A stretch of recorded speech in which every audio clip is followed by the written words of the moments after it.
Once it's up and running, the team keep it running smoothly, and you're just kind of steering it and putting the right people in the right place for the right job. So we're making sure that people don't have to stop their income generating power at their salary. They can also generate income as well on the side. I'm working hard anyway in my job, so I'd much rather front load that hard work for something that is building a future for me, my family, and is a long-term saleable asset. And if you have a goal of replacing your income of $3,000 a month, you only need 10 orders a month to replace that income.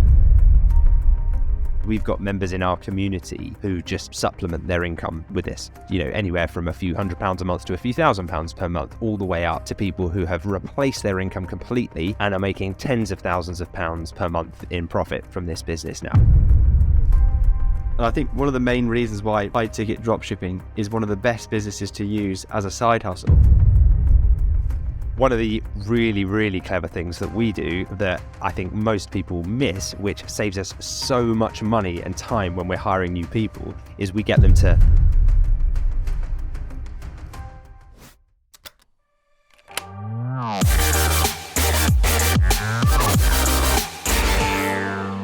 Welcome to the Dropship Unlocked Podcast, where we unlock the secrets to high-ticket dropshipping and achieving financial freedom.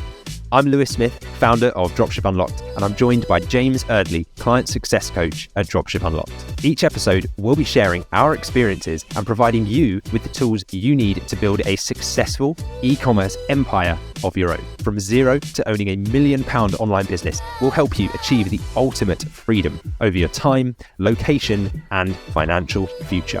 And when we're not recording the podcast episodes or running our own e-commerce businesses, you'll find us helping people like you launch their own high-ticket dropshipping businesses. To learn more about working with us, head over to dropshipunlocked.com/free. Now sit back, relax, and get ready to access your full potential with the Dropship Unlocked podcast. Welcome back to the Dropship Unlocked podcast. James here, and today we're going to be discussing an interesting topic about how can high-ticket dropshipping be a side hustle for you. So who better to discuss this topic with than our very own Lewis Smith, founder of Dropship Unlocked. So Lewis, first of all, how are you doing today?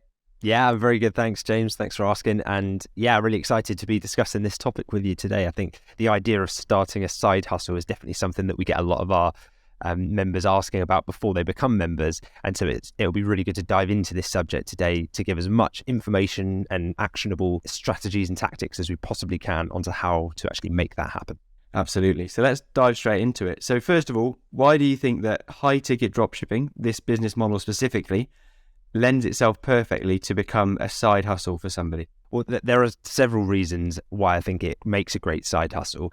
So there's not really a single reason, but I can list off a few of them and some of the reasons why. I think one of the first things is the high profit margins that you're dealing with. If you've set your sights on e-commerce as a model, as a side hustle model and mechanism, there are obviously different levels and different types of e-commerce, whether you're looking at Amazon, FBA, or whether you're thinking about selling lower ticket products, high volume, but low margin. Now, with the home turf advantage model that we go through and our members use in our community, the high profit margins mean that you'll make a significant amount of money for every sale that you make. So even if you're only selling a few products per week, that can be enough to match your existing income if you're doing it alongside working a job, if you're doing it in evenings and weekends, which makes it a lot easier for you to then eventually transition that side hustle into becoming a full-time thing. So when people don't quite grasp this concept, I always explain it in the way that it's a bit like if you go fishing, right? You go out on your boat and you're ready to catch some fish.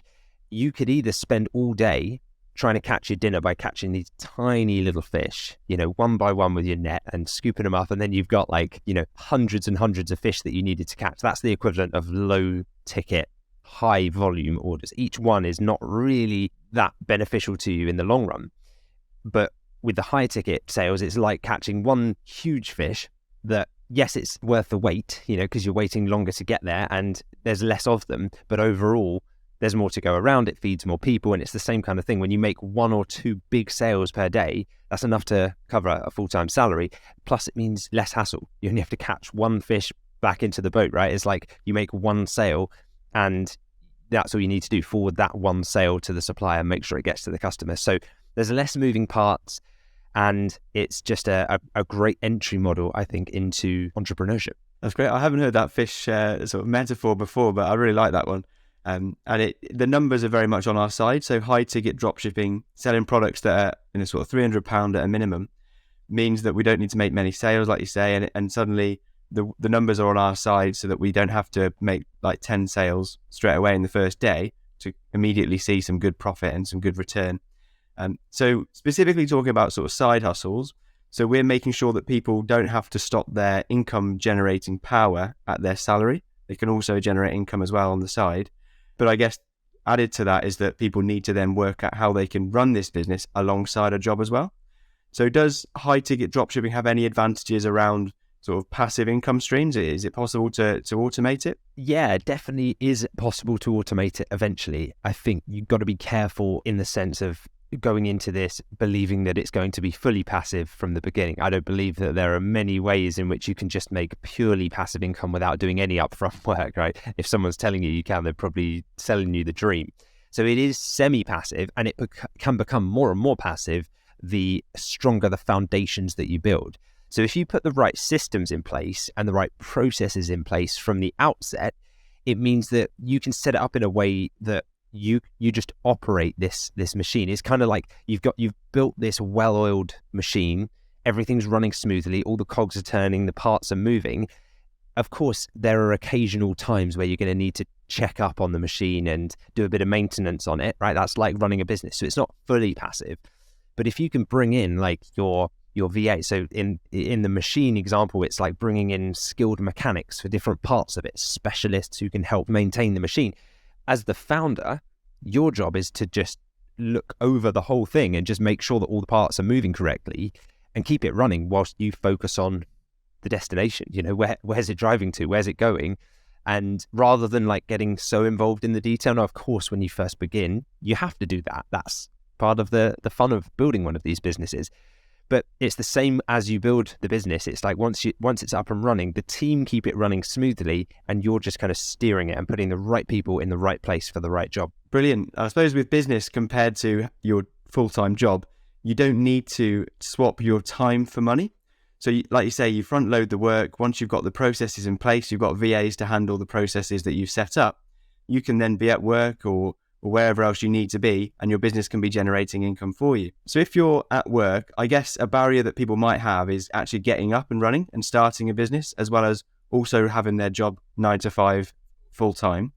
So what's the sort of barrier to entry, and is it difficult to start up a business like this? It can take as long as you want it to take, right? So if you have a lot of time, for example, if you've just taken redundancy or you've just left your job and you have this natural period in your life where you think, I'm ready for a project, I have the hours now to put in, things can get up and running a lot faster. If you are balancing it with a full-time job, it might be an evenings and weekends thing. It might be kind of a project, and that is the definition, right, of a side hustle. You're doing something on the side. So yeah, it doesn't require a significant amount of time to start and maintain. You know, I typically say if you can put in anywhere from, say, 15 hours per week, a few hours per day, that's enough to get you up and running in the 6 weeks that we go through in our program, to the point where you're up and running, you've got suppliers signed, your website's built, you're making sales. But it depends on your goals and how much you actually want to earn from this and how much you want to invest in this to start seeing results as quickly as possible. When I say invest, I don't just mean monetarily. Time is an investment as well, right? How much time are you willing to put into it? It's a little bit like if you're going to plant 2 different types of trees, right? You might plant one tree that takes years to grow before you see anything. You know, that's maybe the more traditional bricks and mortar type business where things are happening underground, roots are growing, but you're not going to see the fruits of your labor for quite a while. Whereas there are some other trees that just grow really quickly. And I'd say this is kind of more in that side of things, where you can plant a tree in really good, rich soil, give it all the nutrients it needs and watch it start to flourish. It's not going to happen overnight. But if you choose the right type of seed, the right soil, you give it the right care, you're going to eventually have this flourishing tree that starts to provide shade and fruits. And that's kind of as you reap the benefits of your business. So it's the same with high ticket drop shipping as a business model. You choose the right niche, you choose the right products to sell, you follow the right strategy, and you're going to start to see results relatively quickly versus a more traditional type physical premises business. Absolutely. So I'm obviously asking you these questions just to prize out of you the answers about how to get started, but I do run my own high-ticket dropshipping business myself, and I can give you a bit of background about how I managed to do it alongside my job initially. So I always knew that I wanted it to be more than a side hustle. I wanted it to be actually overtake my income and make sure I could run it full time, because it was my passion was online marketing and running a business essentially. So I knew that I had to start it off as a side hustle essentially because I wanted to run it alongside my job initially. So the way I managed my time was through dedicating at least an hour a day. So whether that was in the morning, whether that was in the evening, making sure I at least dedicated an hour to take another step forward with growing my business. And I knew that time investment was something that I'd eventually reap the rewards of. So even if I was tired at the end of work, I knew that I set myself time that I was going to get a certain task done, and I'd make sure it's done. Then on the weekends, I'd dedicate some more hours to grow my business, building the store, improving the products that I've got, and just making sure that I had some time to really put fuel to the fire and grow my business. Initially as a side hustle, and now obviously it's replaced and gone further than my income, so I was able to leave my job and run it full time. So yeah, absolutely possible as a side hustle. So we'll talk about some figures. So how much would you suggest that somebody can sort of supplement their income from starting up a high ticket dropshipping business? Yeah, this is a funny one that I think a lot of people put limiting beliefs upon themselves, either intentionally or unintentionally, about how far they think they can take this model. So I think it really depends on the individual and the amount of effort that they put into it. That's what determines the success. And by effort, I mean choosing the right strategy. It's all part of that decision-making process.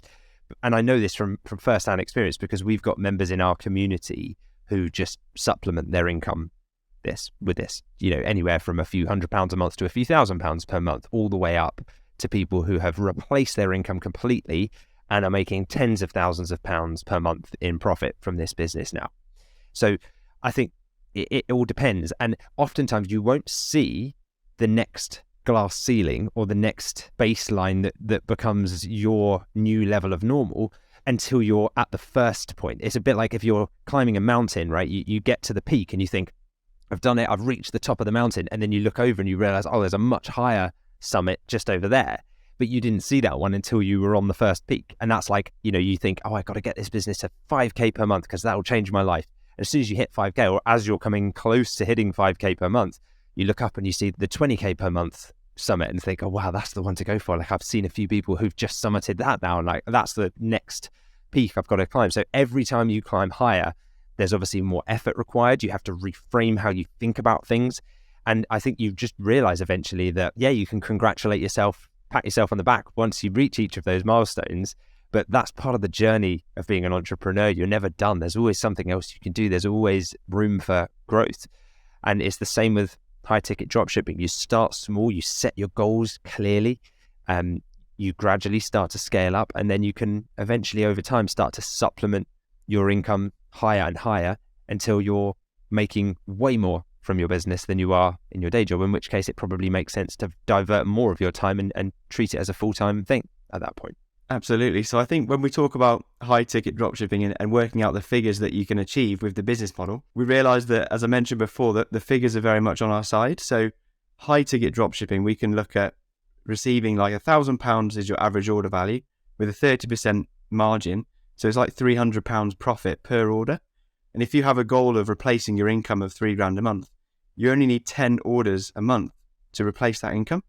So you can see how a high ticket dropshipping model makes sense, and it did for me, and it has done for you as well, Lewis, to actually be able to generate a good income alongside your job and eventually to outgrow it and go beyond and much further. Would you agree with that in terms of the number side of things and why high ticket dropshipping is a model to go down as a side hustle? Yeah, I know from first-hand experience, I would much rather have a business that only relied on 10 orders per month going smoothly than hundreds of thousands of smaller orders, because oftentimes those 10 customers are way easier to keep happy because it's the same email to a supplier, the item gets sent, you have a tracking number that goes out. You can even, if it's 10 people, you can give them a personal call as the company founder and be like, hey, did everything go okay? It's Lewis here, the founder of the business. And that's such a nice personal touch to be able to do, but you can't do that when you're dealing with tens of thousands of customers per month. You'd be on the phone all day. It just wouldn't work. So that gets lost, I think, with the higher volume, lower ticket business model. So that's another reason why I really like it. Yeah, the numbers just pan out. 10 orders per month to make $3,000 a month is pretty good going. Great. So on a practical level now, so if somebody was thinking about getting started with a dropshipping business alongside their own salary and their full-time job, where would they start and how can they make sure they've got the right foundations in place when they get up and running? The foundations will dictate the long-term success of the business. So I think the beauty of it is that you can start small and you gradually scale up your business. But imagine if you're building, a tower, one of these toy skyscrapers with Lego bricks, and you just make some basic kind of little square foundations with the Lego bricks and you're 5 stories up. Eventually, once you start going higher, the thing starts to get very unstable. And that's a bit like if you just decide, I'm just going to piece together a few bits that I've heard from different sources on YouTube and people running different kinds of e-commerce models and try and see how it goes. At first, you might be fine, but 5-6 months in, you'll start to feel that swaying in the wind. You'll start to realize that the foundations were not stable and built in the right way. So that's kind of what we do. I mean, there's a whole 6-week process that we take people through so that at the end, not only are they up and running at the point where they have suppliers signed, they have their website built, they've selected a niche based on data, they're confident that things aren't going to go wrong because we've made very data-driven decisions. At that point, you've got a really stable base on which to build a much taller tower. Yeah, I love that analogy of building. Business is very much like a creation process that you're building an asset that will either pay you or you can go on to build it and then sell it and have a liquidity event where you benefit from the sale of that business. Absolutely. And it's all about starting with the end in mind. I love that point as well about thinking about how you want to get set up on solid foundations with a solid program where you know the principles behind the business that you're building, and then you can take that to really high levels from there. So yeah, it's an impressive way to look about it. So what sort of time investment do you think somebody would need to invest and be able to actually make in order to be successful with high ticket dropshipping? Yeah, so there are 2 resources that I think you could really put in when you're starting to make sure that you succeed. And the 2 are time or money. And effectively, usually what money does is buy other people's time or expertise or softwares that save you time. So it kind of just comes back to time, really. It's there are a few different ways you can do it. So it depends on how much you want to make and how quickly you want to scale up your business. Because we've had people join us in our program who are already set up in another business and they have a team, right? So they already run a different type of business and they have a team that they're going to leverage, and they come in and say, okay, I've got huge targets. I need to be making $30,000 a month profit within 6 months to make this venture worth my while and the team's expenses and the overheads we have. Therefore, I have my, ads manager person here. I have my web developer here. Now that's an extreme example. We don't have many of those, but that's like the far end. You can see that person's come in. It would have been very difficult for them to guarantee that they'd get to that point on their own. But when they have a team of experts, they can trade that time resource instead and just use money to buy expertise and time.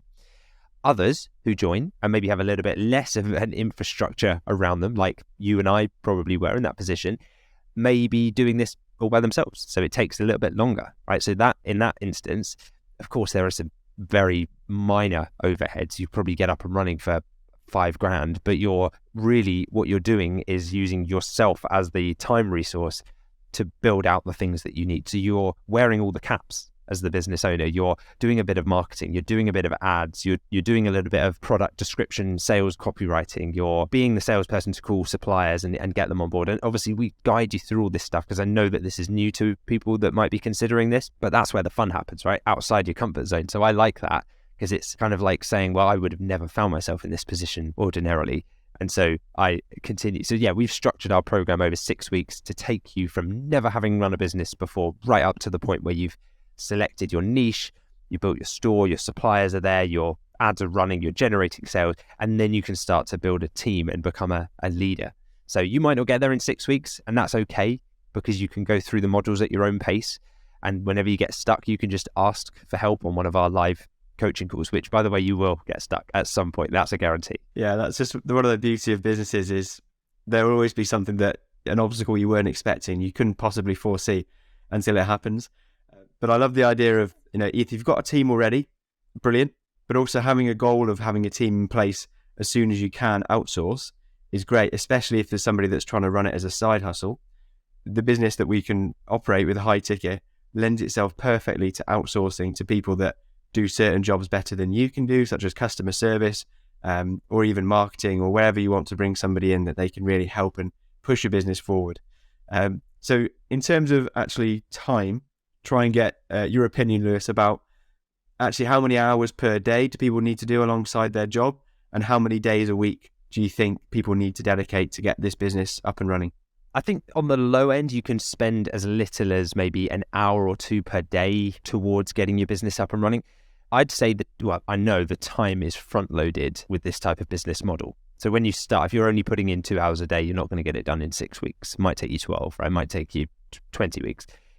If you're really willing to say, okay, I'm going to dedicate at least, say, 4 or 5 hours per day on this, then you will see results a lot faster, because obviously you're taking action. And of course, it's not all going to go perfectly all the time, but as long as you're willing to course correct and overcome obstacles when they inevitably come your way, then you can get up and running a lot faster with that kind of time commitment. But I think once it's up and running, managing your business, that can definitely be done in as little as an hour or two per day, even an hour or two per week, to be honest, because it depends what kind of business you want. If you've built this to become a lifestyle business and you want to just take a month off to go and chill on the beach, and to be, there's nothing wrong with that. Some months I've done that, and some months of the year I'll still do that when we're going through seasons in our business. Like when I had really young kids, I wasn't in the mood to be like, it's grow. It's more like, hey, the reason I built this business was to enable me time back with my loved ones. I'd be a huge hypocrite if I didn't now take that time when the opportunity presented itself. Hence why we would go to Dubai and spend some time out there, or move to Mexico for a month next year. Like, that's the benefits of it, and that's it being a lifestyle business for you. But over time, you might start to get the urge as an entrepreneur that you want to grow. You want to become the market leader in the industry that you sell in, as we've done. So you really want to push, and that's when you can move into that kind of growth phase, and you start to invest. And of course, you'll be putting more time in it, but by that point, it will have proven that it's worthwhile. You'll probably be full time on it, and you'll have the time to do that. So yeah, I work harder now, I'd say, on my businesses than I probably did in my previous jobs, but that's because I want to. I don't have to. I could just stop and everything would just maintain, because the systems, the team, they're there. But I don't want to maintain. That's not fun for me. I enjoy the challenge, the growth. I enjoy the roller coaster of entrepreneurship. And yeah, I'd say it's pretty mixed. You probably know this as well, James. I'd be keen to hear your thoughts on, in our community, I'd say it's pretty mixed opinions on what people want. There's no right or wrong with the outcome for this business. Absolutely. A lot of people that I speak to regularly, they want to replace their income and have high ticket dropshipping as their main income stream. But there are others that are happy to stay in their job. They enjoy their 9-to-5 job, and they just want to supplement it with some extra income on the side from their side hustle of high ticket dropshipping. And it's completely up to that individual person about how they want to do it. But luckily, the business model definitely lends itself to whichever way you want to go. And the idea of seasons, certainly with my business growth, is so true. So, and the book, The 12-Week Year, which you recommended for me, Lewis, is something that I'd like to put into this point. There'll be periods of your business growth where you want to actually go through a sprint stage and you want to push really hard. You've got really big goals that you want to achieve. And so the best way I feel to achieve that is to set 12 weeks aside, have this big goal at the end of the 12 weeks, and go really hard in on your business and put other things on the back burner and really focus on business growth. And that might be something that you do when you first build a business alongside your job. When you first get your side hustle started, you set your goal, set your 12 weeks to achieve that goal, and really go for it. And then, certainly in my case, after 12 weeks of intense sort of pushing to achieve a goal, you can then enjoy the fruits of your labor and take some time off, where you go through another season where it's about enjoying your time, just running your business on a maintenance level, and just allowing the income to come in while you do other things. And like you say, have a break, take your time, go away, go abroad, and that sort of thing. So that's it. That's the way I sort of look at that in terms of seasonal business and how it sort of goes through these periods. I think the 12-Week Year book, I think it's by Brian Moran, isn't it? That's such a good way of, I think, balancing that work-life balance when you have a business of your own, because it's so good to, I love those 12-week sprints where you set a big lofty goal, and then he shows you in the book like how you break that down into like weekly chunks, and like what smaller milestones would need to be achieved to get to that nearly unrealistic goal. And then you realize, oh, well, then in order to hit this week's chunked down task, I need to do these actions daily. And then you say, okay, well, what does that mean? I need to do in the morning of Monday and then in the afternoon of Monday. And so then to that point, it's intense. It's like I get to the end of some of those 12-week sprints and feel close to burnout sometimes. But what we've achieved in that, there's a reason why it's called the 12-week year. We definitely achieve more in a 12-week period than most people achieve in a year through focused, intense work like that. And I love it. I think it's a really fun time. But then afterwards, you're like, right, I need a holiday now. I need to take some time off. And the beauty is that when you control the business, you control when you do that. Yeah, you're not tied into annual leave or anything. It's as soon as you get to that goal and you reach the 12 weeks, then you can go and enjoy yourself and reward yourself really for that intense period. So back to getting started with it as a side hustle, how much sort of capital investment would somebody need to be able to dedicate to starting a high ticket dropshipping business? This one is a significantly lower amount than you would need if you were starting a traditional stock taking business, so a bricks and mortar business, because you'd be leasing a warehouse or a shop. You'd need to order in stock. You'd have, staff, fulfillment costs, posted. Like there's so many other costs that would go into it. So you're in the tens, if not 20s of thousands before you even make your first penny of sales, right? With high ticket dropshipping, it's kind of like, it's like the electric car of business world, right? It's agile, it's nimble, it's like the Tesla or the Porsche Taycan of business models because it can accelerate really quickly and it doesn't require a huge amount of fuel or maintenance to get up to speed, right? However, once you're up and running, it can kind of just coast, right? It can get to the point where it's got momentum and it's moving. With more traditional businesses, they're a little bit like the large, cumbersome diesel chugging trucks, right? They take a lot of fuel, a lot of finance, a lot of effort to get them up and running. But once they're up and running and have momentum, then of course you have big, like solid foundations with that business. And there's no reason why, in my view, you can't use the electric car model, the high ticket dropshipping, the kind of the more modern lean approach to eventually get you up to speed and then say, right, now we want to start adding weight to this business. Now maybe we do want to open up a warehouse, but we're going to use the profits from the business to fund doing that. And so it can become, at that point, a self-funding business. You're not having to take on huge loans and got all of these investors to keep happy. So yeah, I'd say high ticket dropshipping is definitely a more efficient, cost-effective way to start a business compared to traditional stock taking businesses, which are definitely more expensive and require more maintenance. But yeah, if you have £5,000 to £10,000 saved and available and liquid and ready to go, then that's more than enough to get you up and running. And to be honest, you shouldn't be spending that and then it getting to zero and and it being like, oh well, now I hope I make money. You'll be making money within that investment if you're doing things right. Now it's very easy to blow through that money if you just go and spend it all on ads and try and sell products that were never in demand. Like that's why we have a process that mitigates the risk of making mistakes and losing money along the way. That's it. And that's why the training's in place, is to actually save you money, because you can learn from people who have made mistakes, sometimes costly mistakes, so you can avoid doing that yourself. I think people that are coming from this position of already having an income, would you agree that they're actually in an amazing position where they have an income that's going to be supporting them through their business growth as well? Yeah, having an income is amazing when you first start because it increases your tolerance to risk. Because if it doesn't work out, it's not like everything's wrong and you have to give up on your dream. Like you just pivot. You just say, okay, well, I still have my income coming in every month. It's fine. You're not going to go and waste tens of thousands of pounds on this because we're going to measure as we go and look at the results day by day. But yeah, having an income is like having fuel in the car. It's like your electric charge for your car if you're going along. It's the thing that keeps replenishing the tank to keep you moving. So you need it to get started, but once you're moving, you can start to coast. You can start to rely on the systems. You use the, like the regen braking that they do. It's that kind of concept of like once it's moving and up and running, you don't need the charge coming in because you have money coming from the business. So I think that it helps. The people that I've seen get the best results have often been the ones that do it. Great. So once somebody gets started, let's have some sort of tactical advice. How can we get people to maximize the investment that they put in and get the best return? Yeah, well, we make sure that people are tracking their costs from day one, because that's something that I've learned firsthand is very easy to let slip, especially if you're maybe not a numbers person, you're not in a numbers-based job currently. That might not be your forte. So we make sure that that's ingrained in the templates and the tracking that we provide so that you can't take your eye off the ball. You're putting in those numbers so you know the health of your business. You can keep a finger on the pulse from day one.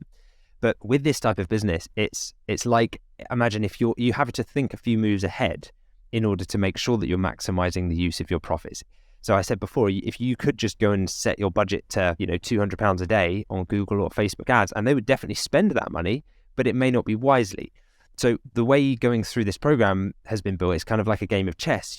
We know 2 moves ahead what you're going to need. So we're kind of giving you the coaching and saying, hey, do this, because down the line, we've seen the obstacles that people hit 2 or 3 months later if they don't do these foundational things. So that's why we can prevent these things from the outset with things like niche selection criteria and the supplier validation process that we use, the store design walkthroughs where we guide you through, even like the VA hiring templates that we provide. So we can use all of those things to make sure that you are making as much of a return and as much profit as possible, but you're being very smart and strategic about where all of that spend goes because you've followed the process throughout and all of the criteria have been met. And I know when members follow the process, we're advising that they start ads actually probably about 5 or 6 weeks into their business creation. So early on, they're starting to invest in ads where they can start to see a return.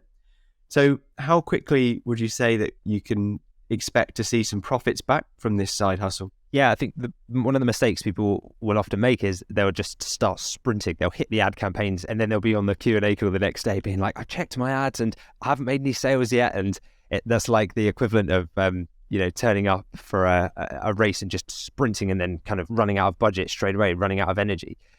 What we're doing really with our ad campaigns is building the foundation. So we're training everything. We're making sure that our business is well conditioned, and then we're showing up for the marathon because we're in this for the long term. So if your time is spent training ahead of time, i.e. picking the right niche, building the right store, signing the right suppliers, setting the ads up in the correct way, then it's a slow and steady process. And I always say to people, don't check your ad daily. It's just terrible for your mental health, right? Make a point of looking at, you can keep an eye on the budgets, but don't analyze any results until at least 2 weeks have gone past, because that's when you'll know. And you wouldn't be running ads anyway if you didn't have your first, say, 4 or 5 suppliers signed in the first place, because we want to mitigate that risk of trying to force unpopular products on a market who don't want them just by spending money to run ads to them. And I think you have to put this in perspective. If you're in this for the long term, picture yourself in 5 years' time and think, in 5 years, when I have a multi-million pound per year business, I'm not going to think back to the month that I started and say, I wish I'd have made profit in month 1 instead of month 3. It's not going to happen, right? So look at the long-term view and have that delayed gratification, because it will pay dividends in the long run. Great point. I think delayed gratification will probably be the key. So don't look at it as something that's going to perhaps supplement or overtake your income within the first month. Look at it as long-term, with a long-term perspective, and then you can really appreciate how far you'll get over the long term. It's amazing to see the progress you can take over a few years. So some really valuable advice there, Lewis. It seems like processes, which we alluded to before, is probably going to be a key for somebody that wants to start it as a side hustle, so alongside their job. So how can somebody start to put in place processes for their business to make sure that it can still operate while they are busy at their full-time job? Absolutely. The nice thing about it is that a lot of these systems that we use already have these processes built in. So you're not having to custom code things or create these elaborate networks of automations and stuff. For example, with Shopify, you can set it up so that things happen automatically. When you get orders through, the right emails go out to the customer. When the supplier gives a tracking number, the tracking details can be sent out to the customer as a text message saying, hey, your order's going to be delivered tomorrow, or an email that they receive. For anything that we can't automate natively through the apps, we'll use something like Zapier to automate the process and start to integrate your store with other applications. But most of the day-to-day stuff you can automate. Then for anything that's a little bit more of a human touch required, that's when we say at that point, the option is you can hire a virtual assistant to handle some of those day-to-day tasks of running your business. So that's when you get to the point of like, okay, I've got some supplier invoices coming in now. I need a bit of help with bookkeeping. Or, yes, I could just wait for sales to come to me through my store's website, but I'd prefer to be on live chat 24 hours a day to bring in as many sales as possible and help customers that may have queries. Well, that's a great job for a virtual assistant to take on. Same thing with answering the phone. So I think when it comes time to actually hiring a virtual assistant, it should more than pay for itself. It should be a very positive ROI from within month one. Otherwise, you're not at the point yet where I'd say you're even ready to do that. Hiring a VA for me was absolute game changer for my business in terms of being able to serve more customers while I was able to actually focus on growing the business instead of serving the customers myself. So huge advantage there for people when they have the chance. When would you say is the right time, especially considering people who are still in their jobs alongside running this business? When would you say is the right time for them to actually hire a virtual assistant? I always think hire when you can afford it, but also when you're nearing full capacity. Because the worst thing you can do is hire somebody and then they start and they're raring to go. They're like, I've blocked out 40 hours a week for you. And you go, I don't really have that much for you to do. Like, can you come up with some stuff to do? Like they're gonna move on and probably go to another company if they're not busy from day one, because that's, it's just they don't want to feel like they're even doing anything. So they always say if you can't afford to hire 2 VAs, then don't hire one. You should at least have that level of buffer in your monthly profit. Like don't say, we've made our first £500 of profit this month, I'm going to blow it all and spend it on a virtual assistant. Like it's probably not a wise move. But when it comes to actually bringing somebody in, I mean, there's a whole process that we would go through in week 6 of the program, but it's like you're making sure that you build in from the redundancy so that when that person starts and they start taking on tasks, have them also create standard operating procedures, have them record what they're doing, build a library of those things so that if you expand the team later, you have the ability to just train someone up through video format. It doesn't take up your time. So yeah, I think they say hire when it hurts or hire when you're nearing capacity. I think those are good words to live by, because as soon as they start, you have lots of jobs for them to do. And I think if you can just document what you're currently doing before you bring them on board, that's how we've seen it work best whenever we've made a hire. Like when they start, you say, here are your tasks. They're all in Asana. We have Loom videos for all of them, and they don't really even need a huge amount of onboarding. That's right. And I think for people that are in a job, to give you some more advice, if you know that they've only got a few orders to fulfill, but you're making double the VA's income, so you can bring somebody on board and it will free up your time, start thinking about different jobs they can do alongside the order fulfillment and the customer service. So can they write blog posts for you? Can they take over your social media? Can they enhance your website? Can they keep your stock up to date? All these different extra things that they can do as soon as you bring somebody on board. Think about all these extra tasks that they can complete for you, which will really start to take the business out of your hands on a day-to-day basis, and you can focus on really growing it and scaling it. So when hiring, Lewis, how do you ensure that you're going to hire somebody that's the right fit for your business? So when you do start hiring, I would always make sure that you're bringing in somebody who complements your strengths and can help you take your business to the next level. Now, as I mentioned previously, when you first start, you're wearing all the hats. You are the customer service person. You are the salesperson. You are the marketing person. And so I'm not saying, when I say hire complementary to your strengths, I'm not saying that you are necessarily bad at that, but it just might not be your thing. Whereas for someone else, customer service is their thing. Like that is what they're great at. They're a real people person. So I always look for certain things when we're doing the process of funneling down applicants into actually doing interviews and hiring a virtual assistant. And we have a whole module on this inside the program and all of the templates that we use. But really, one of the things we're looking for is attention to detail. Because as a business owner, I don't want things getting missed. So I don't want someone that's just kind of, going to like look through a few emails, but then miss the details and then just forward stuff and they're not really paying that much attention. So we purposefully put Easter egg hidden instructions into our job posts so that when people are thinking of applying, it might be the 5th bullet point down and it will say like, start your application with a picture of a purple hippo or something. And it's like random, but if they don't do it, when you're searching through 700 applications for the role, any without a purple hippo just get automatically archived straight away. And we do this all the time for little things, and you can make it more subtle than that if you want to. But what we tend to do is hire for culture, so company culture, like hire the kind of person that feels like they would fit with our company culture, that would align with our values, that is the kind of person that I'd want to spend half an hour on a Zoom call on a Monday morning with, just chatting about like how things are going. And I can usually tell that through their willingness to learn. If they're getting on the interview and they're just telling me how things should be done, I already know that there's maybe a bit of an ego there and a bit of a chip on their shoulder, and potentially it's not somebody that is going to be that adaptable for the role. Another thing we look for that's really difficult for us to teach, especially in a phone-based role, is good, clear spoken English. Now, hiring in the Philippines is often a really great country to hire from for this reason, because obviously the role is completely remote, so they can be anywhere in the world. But often the low relative cost of living in the Philippines and the fact that they often speak very clear English, it's just kind of the ingredients are there to make it a really nice market to be able to hire virtual assistants from. And if they join and don't know anything about the processes or how your business works, typically what we'll do, as I've said before, is I'll create Loom videos showing me going through the task and then document that in Asana. So it's a bit like having them sitting at the desk next to me, even though they're not, looking over my shoulder at the screen and watching me click the mouse and say, here's how I fulfill an order. Here's how I respond to a customer like this. And what that means is later on, a year down the line, when you're on a flight, or you're out with your spouse and you don't want to be disturbed, at that point, when they get that same email from a customer and they think, how did they say to deal with that? They don't have to call you. They just jump onto Asana, watch your Loom video, and it's like them being back there next to you, looking over your shoulder, and they see exactly what you did. So I think the thing to remember with all of this is you're the one steering the ship, but they become the mechanic. They're the one that keeps the parts moving.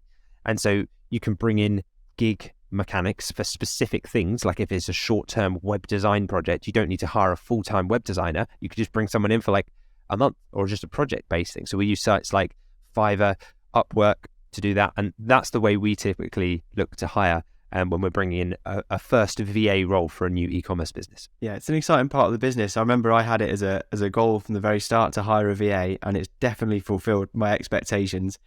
And I think one of the main reasons why high-ticket dropshipping is one of the best businesses to use as a side hustle is because we can quickly hire somebody within a few months once you've got your profit up and running, and you can outsource the majority of the work straight away. And so you can start to sit back and enjoy the fruits of the work that you put in initially. Okay, so something that's going to be important for somebody who's running this as a side hustle is how can they be productive with their limited time when they first get up and running? So have you got any sort of productivity tips or hacks that you can share with us? Yeah, I mean, I try to manage my time as efficiently as possible. I try and schedule everything now because I didn't used to like that. I think I'm quite a spontaneous person. And I like things to just be like, oh, today, let's go and do this just because I feel like it. But I've realized that when you have 2 children and you're running multiple 7-figure businesses now, things start to get seriously busy and books up months in advance. So now I have to schedule everything, whether it's personal, whether it's for ecom, whether it's for Dropship Unlocked. Like there are so many things now that it becomes a time management puzzle. You're trying to fit things in and also ruthlessly prioritizing stuff. So I'm not afraid now to say to somebody, I'm sorry, I don't think this needs to be a half an hour meeting. Could you just email me what I need? Or could you send me a Loom video that I can then watch at 2 times speed later when I have time? But it's these blocks in your diary that typically people will put in like an hour. And you're like, that's an hour of my day. It's such a huge chunk now. I value it so much more than I used to. So I try to maintain as good a work-life balance as I can. I enjoy the challenge of building and scaling businesses though. So it often does, I find it creeps in to your life more than it perhaps should. And so what I've tried to do is set very clear intentional boundaries. So I will block out from 5 p.m. every day in the calendar. That's not work time. Like that's evening time. That's with the family. And yeah, and what it does as well is forces you to get more done in the time that you have allocated. So where you see that blank space in the calendar, you really do work harder and you're more focused. And I close out all distractions and I start with whatever that one job that I want to do that really is going to move the needle in the business the most is. And sometimes if I only have an hour, that's like almost like a hack to get it done in an hour. So I will set a timer on my phone for 60 minutes and I will watch it count down. I'll leave it on my desk and just be watching it because there's this subtle like reminder, don't open up Spotify, don't go on YouTube, don't do anything that's going to draw you away from this task. So yeah, it's I think going back to those 12-week year type sprints, they can be a really good way of doing that in a longer period of time, like focused, intense sprints to get a project off the ground and up and running. And I've done it several times, but just taking a month out the business and just saying, I'm done for a bit here. I need a breather. I need to chill. I need to take the family somewhere cool. And I need to enjoy the benefit that was the reason why, or one of the reasons why I started e-commerce businesses in the first place. And so that's the way I typically try to balance things. It almost seems contradictory in a way when you try and think about how can I be as productive as possible to start allocating time for time off and social time and leisure time. But actually, for me especially, I can talk from personal experience, being strict with when you're going to stop work is one of the best tips or hacks that I've ever had for myself, because I could, without any guilt, know that I was having time off, and I was hungry to then start work again in the morning because I hadn't worked until I was completely burnt out 1, 2 a.m. in the morning. I stopped at a sensible time, had some time to myself at the end of the day, and even though I was thinking about work, I knew that I wasn't going to do any, completely cut off, and I was excited to start again in the morning. Okay, so we've talked a lot about how people can view high-ticket dropshipping as a side hustle and run it alongside their job. But is this only a side hustle opportunity, would you say, or can this be a full-time income that someone can focus on to replace their salary? Absolutely. Yeah, I've seen it done many, many times. And I think it becomes a self-fulfilling prophecy in that sense. If you treat it from the outset like it's going to be a hobby, then it will pay you like it's a hobby. But if you treat it like it's a full-time income replacing and income multiplying business, it will pay you like one. So it's important to keep in mind that building a successful business like this takes time, it takes effort, it takes a lot of hard work up front. But I view it that I'm working hard anyway in my job. So I'd much rather front load that hard work for something that is building a future for me, my family, and is a long-term saleable asset, and really, really put that hard work in so that later I can enjoy the rewards, like I just mentioned, of being able to just travel and take a month off. So it's definitely not a get rich quick overnight success scheme. It will take work. But if you're committed to investing the time and the finances and the effort into building a high ticket dropshipping business, it's definitely possible to achieve financial freedom, replace or multiply your income with it. But you've got to approach it strategically from the outset. Remember, it's a marathon, not a 5-kilometer fun run. You know, if you're going to treat it like a kind of a nice race in the park that is just something casual that you showed up for with no training, like a hobby, then you're going to get to the end and be underwhelmed by the amount of people cheering you on at the finish line, because it's going to be a lot less than if you show up for a full marathon having trained, take it super seriously, and you get to the end, that reward, that feeling of achievement, the huge crowd cheering you on, that's the thing that you're doing it for. You're doing it because you want the long-term success, and you're building up to something that could potentially change the course of the rest of your life. Amazing. Well, I've really enjoyed our discussion today, Lewis. Thanks so much for all those points on how people can really turn this business into a side hustle and then a long-term income stream for them. So thank you for your expertise on these points. Any final thoughts for our listeners on the side hustle business today? No, I think if you're listening to us and you like the sound of this and you think I could use the high ticket dropshipping business model as a side hustle that eventually becomes my full-time thing, and I'd like to create my own side hustle, then I'd encourage you, take action today. Make a step in the right direction. If you'd like our help to guide you through building your side hustle step by step and eventually creating a full-time business with it, we've tailored the program to do just that. So we'd be happy to guide you through your entrepreneurial journey. If you head over to dropshipunlocked.com/free, you can learn more about how to do that.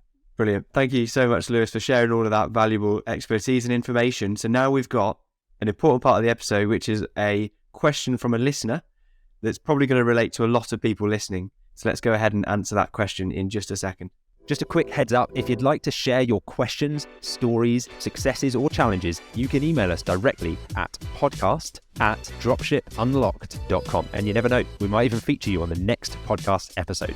Also, if you want access to today's show notes or any of the resources we've mentioned in the episode today, then head over to dropshipunlocked.com/podcast. We also have a small favour to ask of you. If you enjoyed the show so far, you could take a minute to leave us a rating and review on your podcast platform of choice. You wouldn't believe how much your reviews help us grow the podcast. We'll even read out some of our favourites on the next episode. So if you want to be featured on the show, please do go ahead and leave us a review today. Thanks so much for your support. We really couldn't do it without you, and we absolutely love hearing what you think of the podcast. Okay, so we've had a question in today from Fraser, and it's a great question that we'd like to answer on the podcast today. If you do have a question, remember you can get those in by emailing us directly, which is podcast@dropshipunlocked.com. So email us your question and you might get that read out on a podcast episode coming up. That's exactly what Fraser has done. And he's asked, and I'm going to pose this to you, Lewis. So when you're eventually hiring a VA, what is to stop them from taking all the information you've built up and going to try it out for themselves? Yeah, it's interesting. It's not really something that's ever even occurred to me, to be honest. I think it's in the question. It sounds like potentially, Fraser, when you start going through the hiring process, you'll start to get a feel for the types of individuals that you're interviewing and realize that I don't think that in the majority of cases that's their intention. It's a bit like if you are a owner of a bar, right? You're running this business as a bar and you think, I need a waiter or a waitress to come and help serve drinks in the evening, and you hire one. Well, then is your automatic assumption that waiter or waitress you've just hired is now going to leave and start up their own bar? And would you not hire them because of the risk that they might go on to do that? I think if you shift your thinking and think businesses hire employees all over the world, not everybody is cut out to be an entrepreneur, and it's not everybody's intention to go and start businesses like this. And even if they did, they're going to need the processes, they're going to need the drive. I think the secret to success with this is the perseverance, the hard work, the dedication. It's not just like, a few templates and a couple of bits and pieces here, and then it's a push button system that you can go and just replicate. So yeah, I would have never thought about that of any of my team and still don't really. But that's my answer to that one. Awesome. Thank you, Lewis. We now have a review from a listener that we're going to read out on the episode. So we're really, really thankful for all of the reviews that we've seen. It's been amazing to see the support for the podcast so far. So if you want to let us know what you think of the episode today, then you can leave a rating and a review on your podcast platform of choice. That's what Sheriff has done. Sheriff has left us a review, and he said it's great learning from those that have the experience and are successful on their journey that you want to take. And that's exactly what we want to do, and hopefully inspire some of you listening to go out and build your own business and achieve some success for yourself as well. So thank you very much for that, Sheriff. Yeah, thank you so much for the review, Sheriff. If you'd like to hear your review read out on the podcast, then please do leave us a rating and a review on the podcast platform you're using, or a YouTube comment. Also, we absolutely love hearing about people who've been recommended this podcast through friends and family members. So if there's someone in your life right now, either a friend or a family member, that's ever expressed an interest in online business or e-commerce or entrepreneurship, you could potentially change the course of the rest of their life and be the person that they thank for having done that just by sharing this episode. So we'd ask you today, do us a favor and send this episode over to somebody that you think it could help. Thanks for tuning in to today's episode of the Dropship Unlocked podcast. We hope you found today's episode useful and inspiring. Remember, if you're ready to take the next step towards creating your own high-ticket dropshipping business, our step-by-step mentorship program can help. Just head to dropshipunlocked.com/free to learn more and get started on your own journey to financial independence. Don't forget to subscribe to the podcast so you never miss another episode, and leave us a review if you've enjoyed what you hear today. We love hearing from our listeners, and we'll even read out some reviews on the next episode. And finally, thanks for choosing to spend your time with us today. We really appreciate you, and we'll be back soon with more valuable insights and tips on high-ticket dropshipping.